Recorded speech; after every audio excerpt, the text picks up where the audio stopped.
Hi everybody, it's Joe Zimney. I'm sitting here in my hotel room in Shanghai, China, where I've been for about the last 2 weeks. I came over here to participate in a real estate conference in Beijing, where I gave a presentation, and to spend some time with my Shanghai-based team. It's been a great opportunity to see everybody again, to get a sense of the market here in Shanghai, and to develop a few new business channels. But today's video, I want to talk to you about leasing residential property, and specifically an experience that I've had over the past couple of days helping a client of mine back in California. Now, those of you who know me know that over the past 20 years or so, I have leased literally hundreds and hundreds of properties on behalf of my employers or on behalf of clients on a one-on-one basis. And the most recent experience I had with my client I think is something that everybody can learn from, and I want to help you understand what I think is should be the mentality of a professional landlord going forward. So here's the situation. He bought the house about 18 months ago, a brand new property. It's beautiful. He leased it out to a tenant that is a family. The husband has a great job, stable income. The wife is a stay-at-home mom for now, but she has a professional background and will likely go back into the workforce very, very shortly. The kids are probably going to attend the school nearby once they're of school age. So the house has been leased to that family for about 12 months, and now is the time to either renew the lease or for the tenant to leave.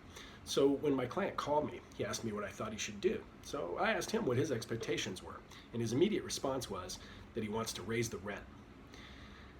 Now, I asked him why, and he gave me the answer, well, the market's gone up. That was his general answer. And while he's generally true, if you read in the media, you read articles and general information, you get the sense that the rental market has been buoyed in California, and that's generally true. But I went to Zillow. I did what I do. I went to Zillow, I went to websites, I asked in the marketplace to see what other properties in his neighborhood are for lease. And what I discovered was that in his general area, in his neighborhood, there are about half a dozen other properties, very similar to his, in some cases identical to his, and the landlords are advertising these properties for lease at a rental level that is at what he is collecting right now, and in some cases even a little bit less. So I went back to him and I explained the situation. And my advice to him was, keep your rent stable, or be willing to accept a very, very modest increase in order to keep that tenant in place. Now, he didn't really want to hear that, because in his mind, he was entitled to and thought he could successfully raise the rent $200 a month. So he's looking to capture, a lot of extra rental income in the year ahead. But I said to him, you really have to balance that against the risk of losing that tenant. So what happens if that tenant either can't or is unwilling to pay that rental increase, $200 a month, $2,400 a year? A lot of tenants, small families, are not going to be willing to increase their rent that much over 1 year. So what will happen if they leave? Number one, the landlord will be faced with at least 1 to 2 months of rental vacancy. The house will be empty. They will collect zero rental income. Number two, you have to go back out into the marketplace. You have to put your house back on the market in that same market I just described to you, where there are other landlords offering for lease properties very similar to yours.